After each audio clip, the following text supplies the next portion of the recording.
like this. Hi, guys, and welcome to this new session of live stream with me, Marilyn, your host. Am I even your host? Okay, you are welcome to the platform. So, today I wanted to talk about something very interesting, and I wanted to give a little bit more details. When we talk about identity reinvention, as we have been doing for some days now, and what is it really all about, and to like give us more, should I say more weight? No, I'll not say more weight, but to give us like more tools. We felt that I felt like we needed to back it up with books, which we did, and we have been doing for some days now. Allow me to come closer to you, d'accord? And we've used why domain identity reinvention using why domain love B by Sherry Agov. We used identity reinvention using the power of vulnerability of Brené Brown. We used identity reinvention using attitude is everything of Jeff Keller. But today I felt like when I talk about identity reinvention, you have to be aware that this is not just a talk. This is actually things that we have lived.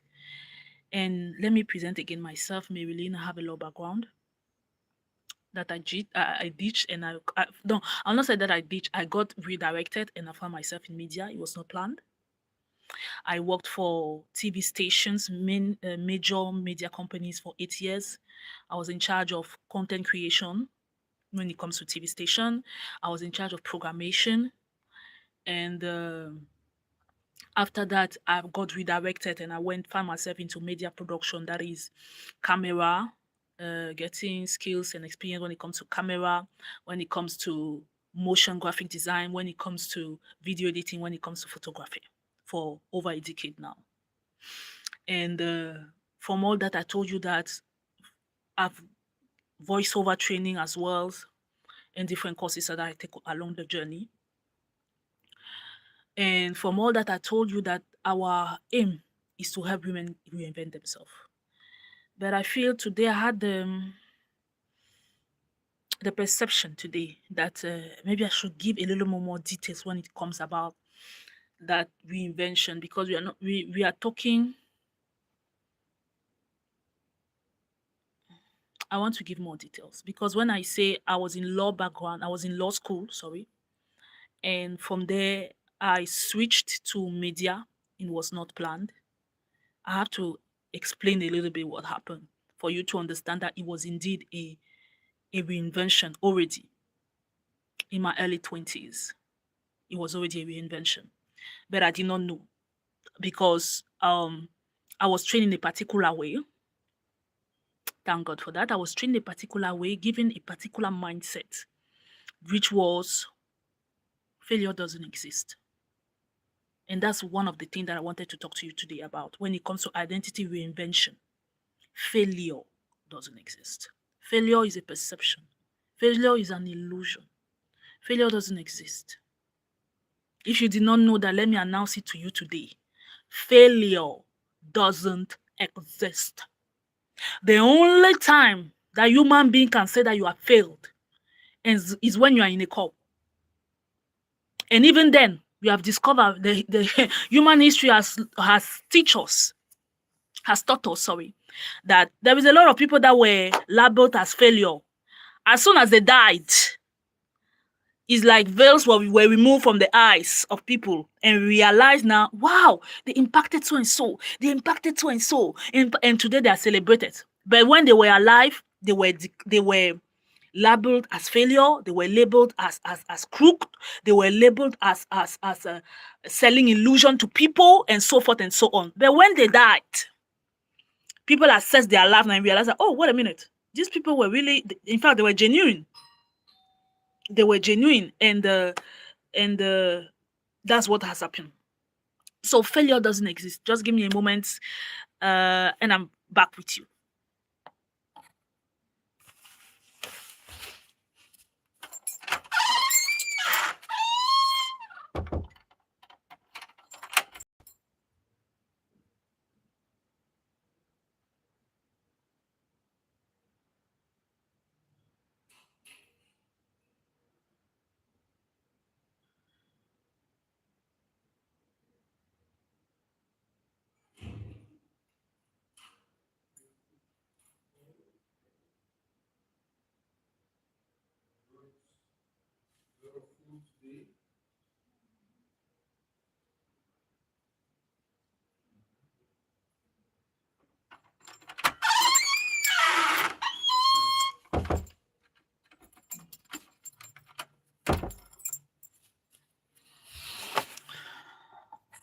So guys, you're back. Thank you. Thank you for those of you who are still there.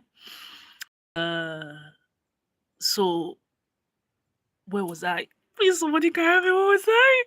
Okay, identity reinvention. So failure doesn't exist. Failure is an illusion. And I was really grateful that I was taught that truth. In fact, I was not taught like they told me failure doesn't exist. I got the words very later on the journey. But the mindset that failure does not exist was downloaded into me very young through my foster father, which was actually my mother's brother, so my uncle, genetically my uncle, but he was more a father to me. He was a father to me. He was a father figure to me. And he taught me when he would send me, I never come back with I couldn't do it. It was not possible. He did not accept that answer. And it was very hard. It was very hard. At the time of that training, it was very hard to accept that.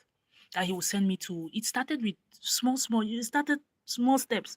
He would send me to buy something at the shop at the corner, whether bread, whether something really insignificant. And for whatever reason, the shop at the corner of the neighborhood doesn't have it. And I will come back and say, oh, it's not available there. And he will ask me like, is it the only shop in the neighborhood? So I'll go back and check the other one and check the other one and check the other one. When I would do like 3, 4, 5 like that, and I still have the same answer, now I come back and say, there is no this product that you sent me to buy is not available in the neighborhood. And he will ask me like, is there no bakery? Because we had a bakery around our neighborhood. Is there no bakery around? And I'll go to the bakery now and maybe found it there. And he did it like to me like 2, 3, 4, 5 times. When you have sent like that and then you come back and you go back and you come back and you go back, you finally understand that it's better for me to just do it by myself all around. And when now I come back with an answer and say, this product is not found, I went here, I went here, I went here, I went here, I went here, I went here, I went here. He really knows that it's not found. But the problem was not, it's not a problem, but the situation was not the product. He was ingrading in me, he was imprinting in me, he was downloading in me a mindset, which was, you don't stop at the first no. You don't stop at the first challenge. You don't stop at the first contradiction. You don't stop at the first contrariety. You don't stop. You don't give up. You don't give up at the first sign of things not going your way. You don't do that. That was the lesson here. That was the education. And he imprinted it so well in me. I was not aware that it became part of me. So by the time I face the challenges of life, by the time I face contradiction, and I'm going to get to that, in life, by the time things that were not expected showed up, by the time things did not go the way we were expecting them to go, I already had the mindset. It doesn't matter. It doesn't matter the contradiction, the challenges, the unforeseen circumstances. I'm going to get there. I'm going to have that. So I get into law school. And we are talking about failure does not exist. Why I'm saying that it is an illusion. Why I'm saying that it doesn't exist. It is an illusion of the mind that unfortunately has been propagated among human beings to the point that we have given failure that huge importance, rather than to see, I'll call it the appearance of failure as a means of redirection.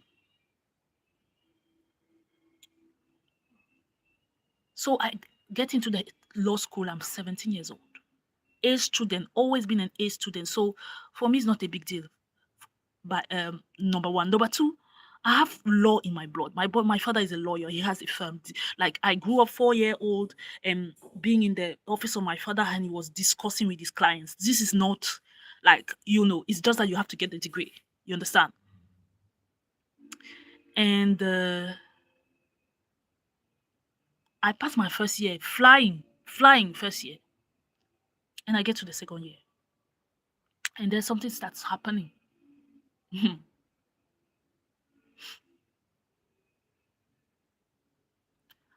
I go to school normally, I attend the classes, and I have grades. I see my notes at the end of the sequences, the semester, and I look at I look at my marks, I look at my grades. I'm like, what's going on? Like F, E, what is like me? Like I'm coming just from I'm just coming from like I'm just coming from level one that I flied. Like I pass it like flying. When my classmates were struggling to understand certain things, and now I'm getting the second year. I'm having the feedback of my marks, my F, E. What is going on? I said to myself, and that was an error, but you learn by learning. I said to myself, maybe it's the shock because I had just lost my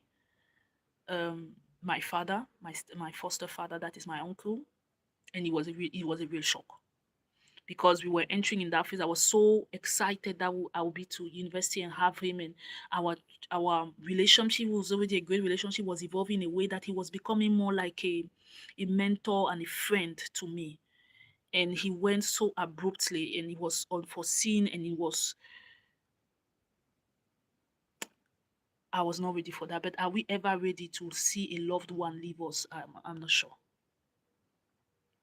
So I said to myself, maybe it's the after effect of that loss. Maybe I'm still mourning. But today, thinking about it, it doesn't make sense because I was raised by a man who taught me that external circumstances should not be and not an excuse for you not to show up. When you have to do things, they are not an excuse for you not to show up. External circumstances. So it will not make sense. But that's what I said to myself. I said, okay, maybe, maybe I'm not focused enough. Maybe I found myself with excuses. So I did that class a second year, second time. And this time around, I mean, focus, attending. If I was already attending school at that time, but this one now, I was completely intentional. Complete, like I put my laser focus on this law school, second year. And when the marks come out, in fact, they're even worse than last year. I'm like, what is going on? Like, what is it I'm not understanding here? My goodness. Is it the tears that you want me to see? And is it the tears that you want me to see? I cried. I was like, what is going on? What is going on? What is going on? How am I going to go back to my mother with these grades? Like, what is going on? F E. Like what is it? And I did that second year. Hear me very well. I did that second year because of those grades. I did that second year 3 times, and still I could not pass to the third level. And while I'm doing that second year, people come to me to explain them law concepts. And when I explain to them law concepts, they pass. People come to me, say, please, we want you to explain to us what they, because I did law. That means the French law. In Cameroon, we have like two. You can do the common law, that is more for the French speaking section of the country, or you can do law that is more in alignment with the French section of the country. So I did what are the French section of the country. And so we had different courses like public finances, like political science, like I'm just giving it on top of my head like that, like administrative law and so forth. So people will come to me and say, please, I have to repass this exam. Can you explain to me the concept? Can you really bring it down? Can you explain to me the concept? Not one person, not two, not three. And I would do, they were at the time, they were, some of them coming so much that I could not take them one on one again. So I made like groups, like, okay, this group wanted to, and they were not coming from one. They were not coming from one course. They would come for public finances. They would come for uh, administrative law. They would come for political science. They would come from different courses. So I would join them as a group. If those people, okay, public finances, they want, this is what they want to learn. So I'll say, okay, you are already 4 or 5 of you. Let's just make a group, and at this time of the day, I will attend to you, and so. And I will teach them. I don't know if I should say teach them. I will teach them. I will break down the course of the teacher, and they will pass their exam. The same exam that I have also to pass, where I had the F and the E. People are coming to me for me to explain to them, and I will pass they will pass their exam, and I won't. They will pass the exam, flying the exam. They will pass it flying, and go to the third grade, third level, and I won't. Which puts me even more in more confusion. Like, how can I deliver to other people and they pass and I cannot pass? What is going on here? Of course, the answer to that came much more later. But I was already chattered, like the love for law, the resilience, my resilience, because that now it was about resilience. My resilience was, it was like fed up. I came to it after 5 years in the same class, 4 years in the same, 5 or 4 years in the same class. Yeah. I said, you know what, these people, they don't want me to get their degree, and it's okay. I switched. I went to another faculty where I went to economic science because I was doing law school. I went to economic science. And because I was emotionally and mentally, I was like, I give up. It's okay. It's okay. They don't want me to have this law degree. This law is okay. It's okay. And I gave up after 5 years of not being able to go to that third level, and yet teaching my classmates, and they are able to go to the next level, and I don't. Many of them today are PhD have PhD in that law domain, that law field. Um, some of them today are bankers, some of them today are professors, and they were coming to me for me to explain these concepts to them. So when I finally accepted to myself, what, my sister, wisdom is a defense. You will not have this law degree. Just, you're an intelligent girl. You can start over. Just go to economic science. That's how I go to economic science. And I was doing marketing, commerce, vente, marketing and sales, basically. And I started that first year in marketing and sales. And all this is not happening. It's not like it's happening smoothly. My family, first of all, my family doesn't understand what is happening. Because as I said earlier, I was an A grade student. I was an A student, like straight. School was not, I grew up, as I told you the other time, my family is a very educated family. So I grew up seeing people over 40 going back to school to have other degrees, to have masters and all that. Not because they wanted, you know how some people can sometimes say, I have to go back to school to get a better degree so that I can have access to more promotion. No, I grew up in a household where people were getting education because of education's sake. Just because they loved it, just because they wanted to know more and be able to serve more in terms of the community. I saw people in my family over 40 already having the bag or the position in the company, but yet deciding that I want more, I want to know more things. That degree that I have is a little bit outdated now, 10 years, 15 years. Let me go and have be more updates. And they will go back to school with all that it entails to be working the whole day, having a family to provide for, and still you are going to school in the evening. But they did it, and they got the PhD, and they got the masters, and they got the MBAs, and so forth and so on. So education for me has never been like, okay, when you get the degree, you are done, it's finished. I learned by observation. I learned through witness, living witness, that education is part of life. It's not something that is strenuous. It's not something that is difficult. It's not like, okay, I'm done with school. Finally, no.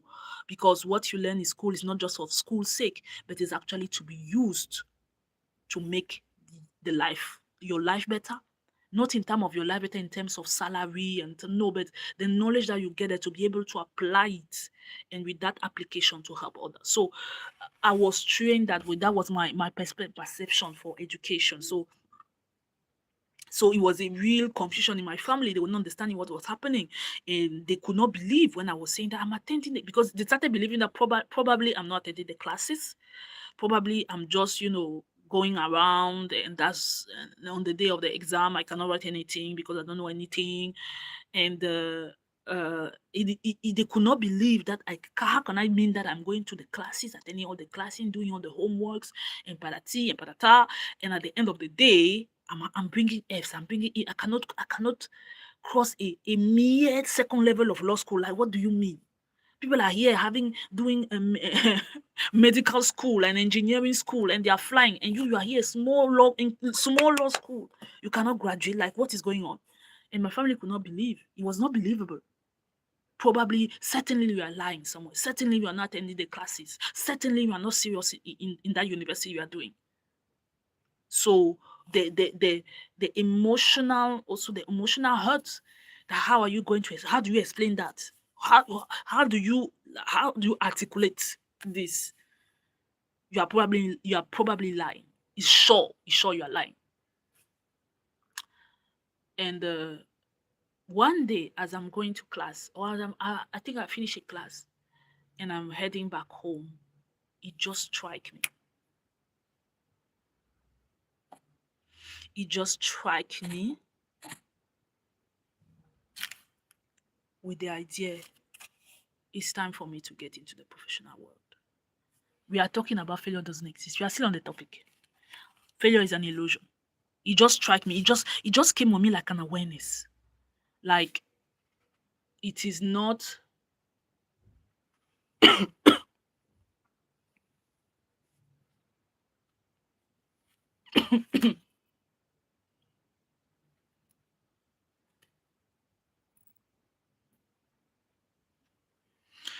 It just come on me like an awareness. Like, it's time for you to get into the professional world. And so failure does not exist. That mindset hurt me so much. Because if I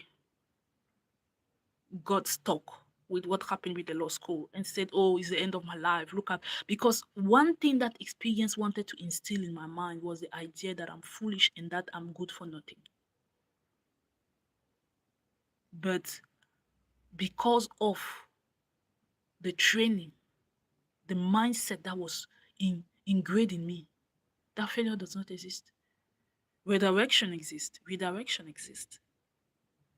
Reinvention exists. But failure, no, failure doesn't exist. Failure is when you have given up.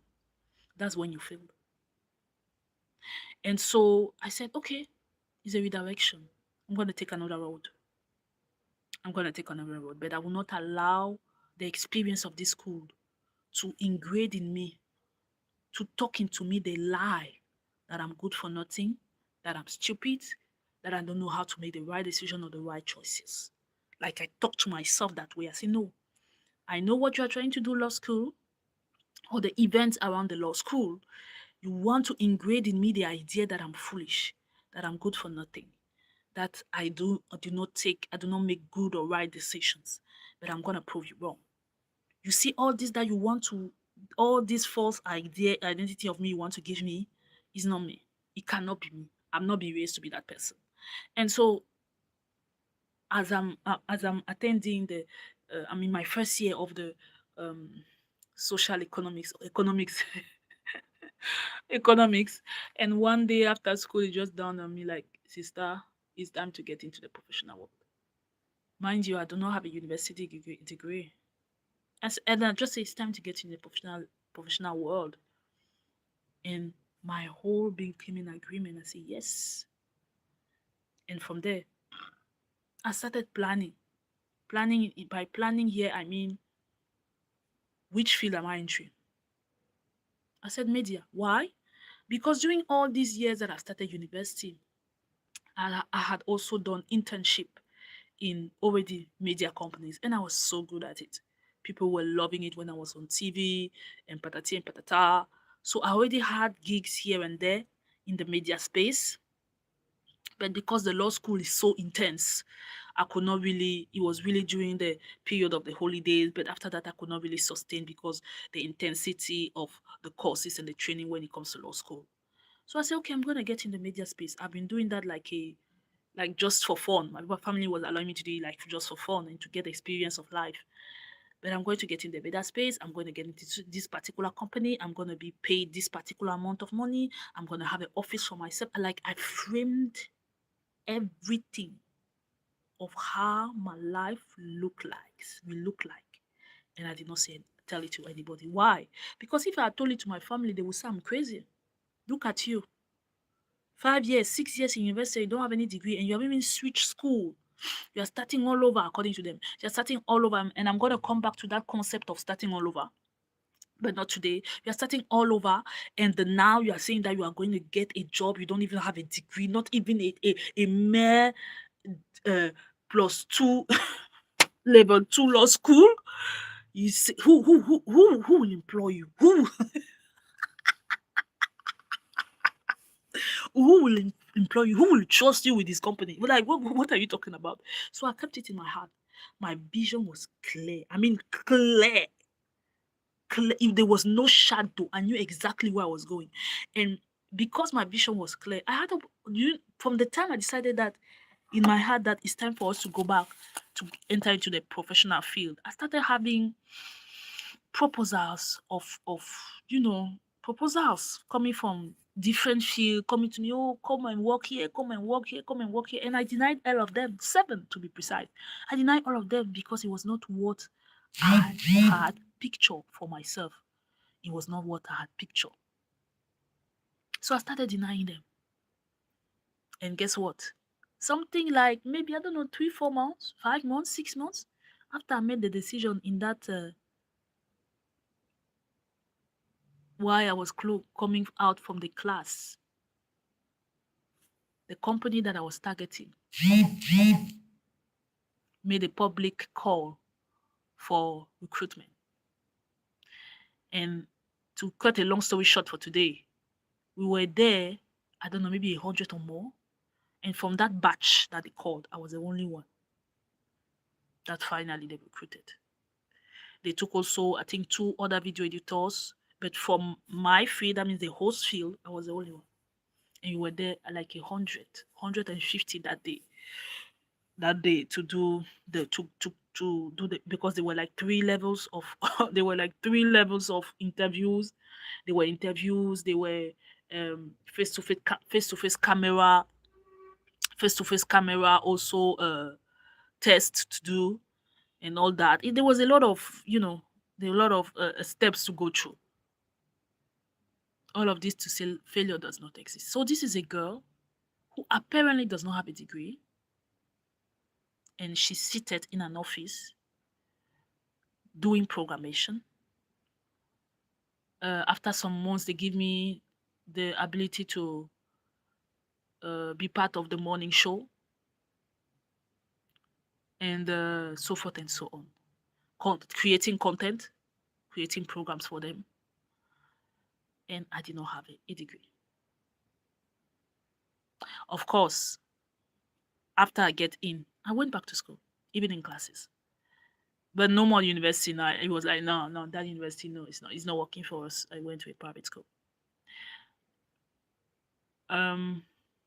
So all of this was to say failure doesn't exist. Failure is only when you decide to give up. And nobody can decide to give up except you. Sorry. If you accept to give up,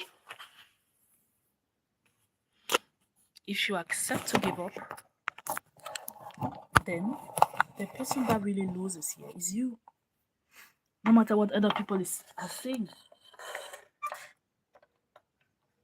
Sorry guys, I'm plugging. No matter what other people are saying or not, failure does not exist, guys. Failure does not exist. Failure is a mindset.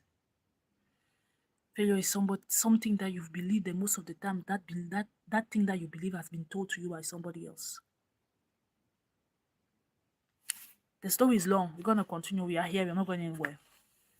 But that was to introduce to you that failure does not exist. If I accepted that failure does exist, oh my goodness, that experience with law school would have shattered me. It would have shattered me. But look, what looked like a setback became one of my greatest advantage. Why? Because I've done the same class again and again, over and again, and not just doing it. I started transmitting to others, transmitting to my classmates to explain to them. I had a way of seeing the world. My mind had been sharpened to think like a lawyer, to think like law.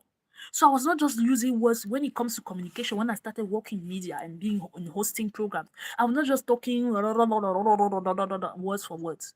I was very precise in the choice of my words because I've learned from law school that words have power. There's a difference between saying I've heard you and I'm listening to you, which someone who has done pure communication, a shout out for those of you who have done communication or journalism, may not uh, see like the relevance of it, like what's the big deal. But with law, we are trained that because we have to stand before judges and defend people's, whether it's you are going for civil affair or you are going for commercial or the commercial part of it, um, you have to be very keen with the words that you use because a word can make you either to win a case or to lose a case. As simple as that. A word misused can cause you either to win a case or to lose a case. So you are very keen in the choice of word that you have. Also, you don't talk to talk. When you are in law, they teach you when you speak is to say something. You have to, like, you're not just talking. You're not just blah, blah, blah. You're not just, it's not entertainment. It's not entertainment. Your words are coming for a purpose and to get to a purpose, to have a target. So you're not just speaking for speaking sake. So that was already ingrained in me, and I carried it along with me in the communication space, in the media space. So when I was speaking, I was very keen with the words that I used. Very keen.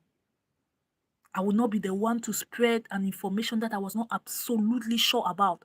Even if it was to present something as casual as maybe fashion, a slot. I was given a slot at the time to present just fashion and beauty. I would not just. They say no, no. They like. What do you mean? They say who is they?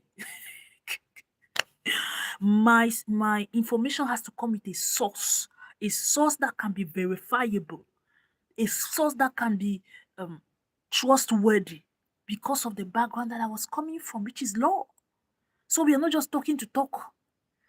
The talk has to be backed up with experience, with something trustworthy. I have to give out information to people that they can base their life on. So I do proper research. I don't just research for research sake. I research in a way that what I will bring to people before the cameras will be something relevant and will be something that they can bet their life on it because of my background of law. So this is how a girl was able to turn around something that could have just completely derailed my life, like completely derailed. And by my life, I mean the way I perceive myself. And because everything starts from the way you perceive yourself, it could have brought me another way around. But I decided that no, the training I had in me was already there. It was too late to make me believe that I could fail. I can't. I may be redirected, but fail? How? Why? Failure does not exist. It's an illusion. Redirection exists. Redirection. I strongly believe redirection exists. And so my family was really surprised when I just came up and said, hey, by the way, I'm now working in so and so media company.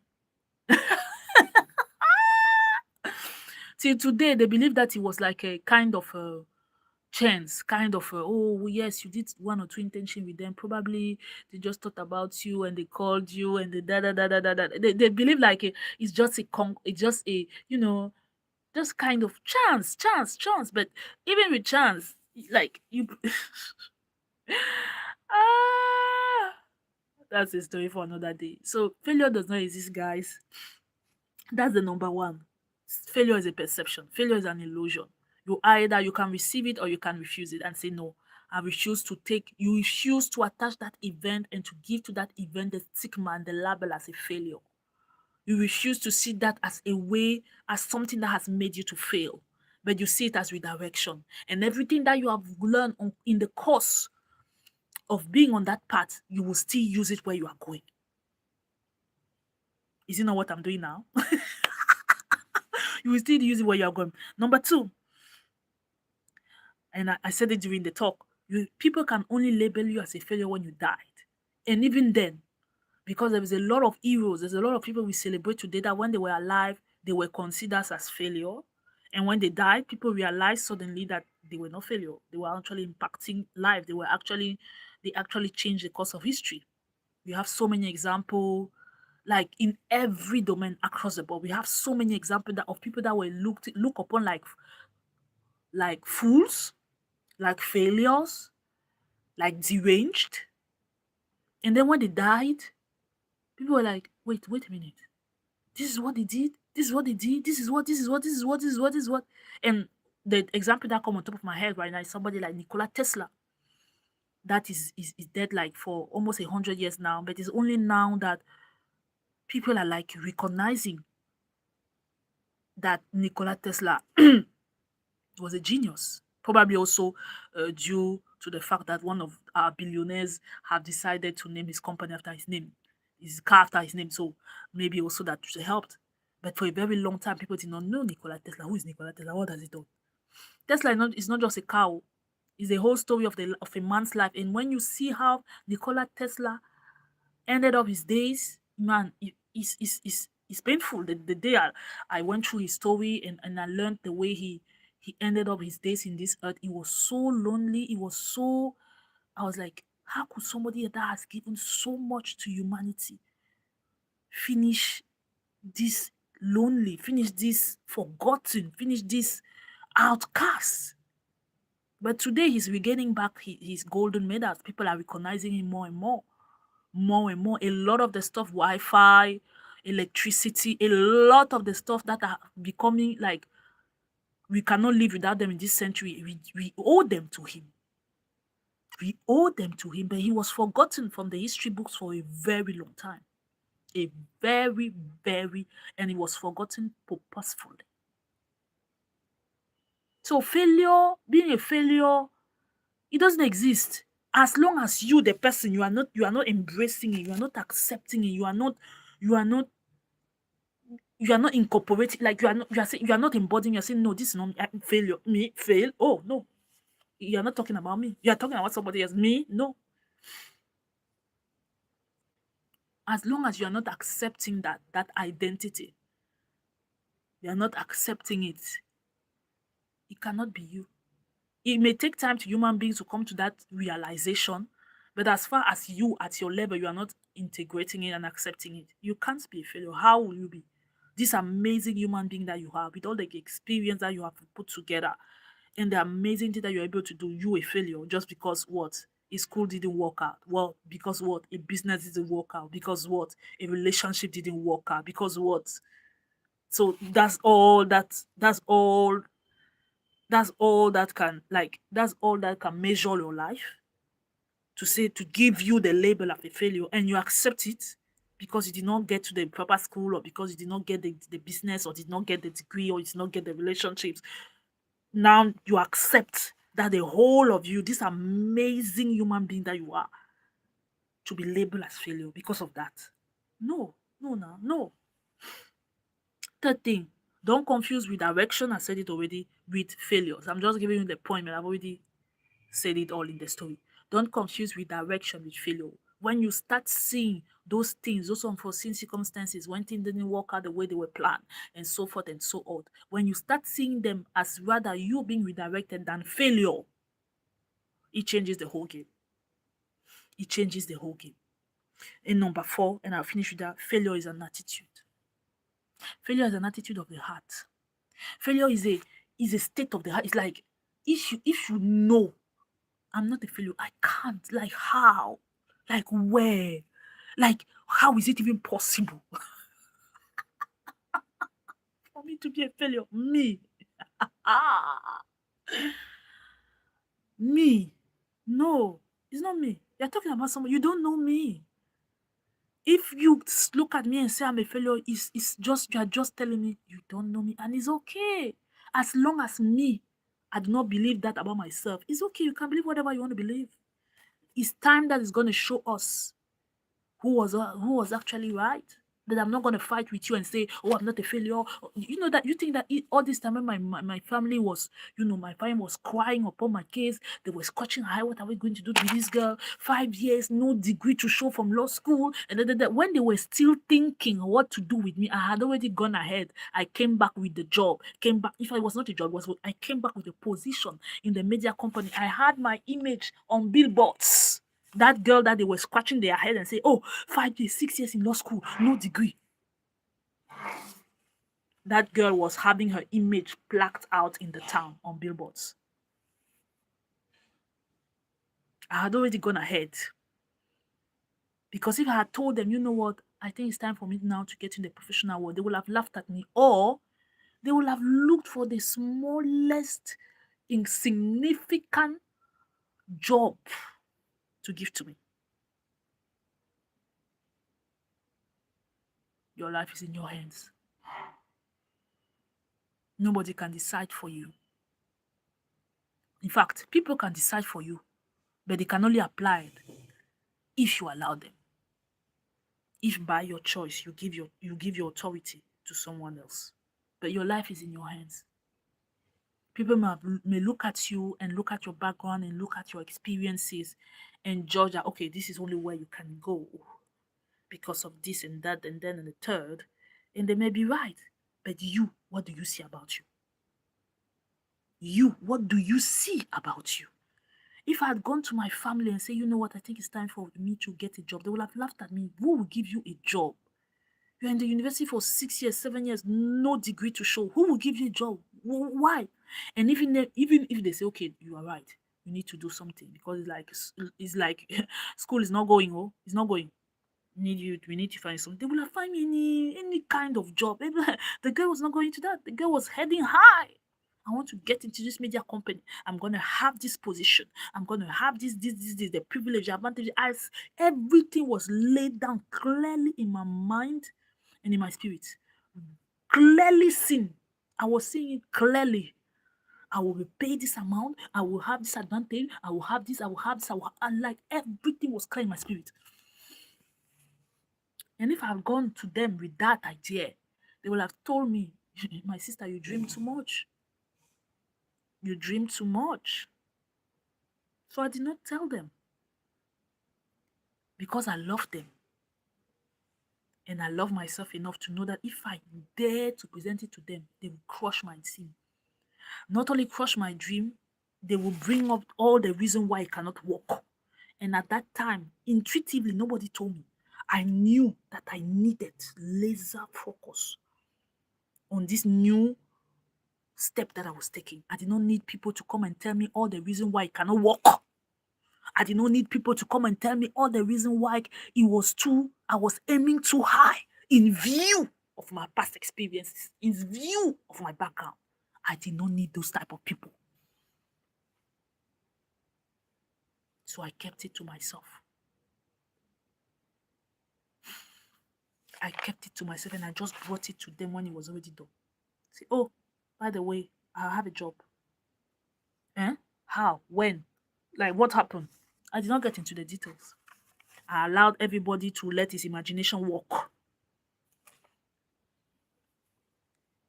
I have a position in so and so they give me this position. What? How?